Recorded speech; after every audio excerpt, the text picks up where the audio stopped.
எல்லோரும் விரும்பி சாப்பிட்ற மாதிரி ஈஸியாக டேஸ்டியாக எக் மசாலா 5 மினிட்ஸில் எப்படி பண்ணலாம் அப்படிங்கிறத பார்க்க போகிறோம். அதுக்கு ஒரு பேனில் ஆயில் ஊற்றிட்டு நறுக்கி வச்சுக்கிற பெரிய வெங்காயம் ஆட் பண்ணிக்கலாம். கூடவே கொஞ்சம் தக்காளி நான் ஆட் பண்ணிக்கிறோம்.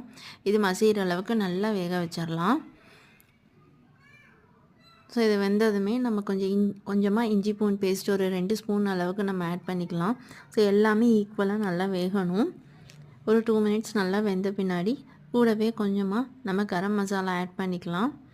அதோட கொஞ்சமாக எக் மசாலாவும் ஆட் பண்ணிக்கணும்.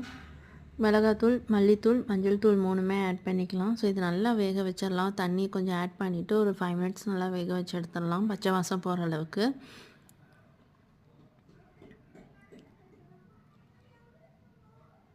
ஸோ இதோட நம்ம வேக வச்ச முட்டையை ஆட் பண்ணிக்கலாம் 5 மினிட்ஸ் கழிச்சு. இது ஈக்குவலாக ஸ்ப்ரெட் பண்ணுற அளவுக்கு நம்ம ஸ்ப்ரெட் பண்ணிக்கலாம். ஸோ அவ்வளோதான் ஃப்ரெண்ட்ஸ், முட்டை மசாலா ரெடி. ட்ரை பண்ணி பாருங்கள்.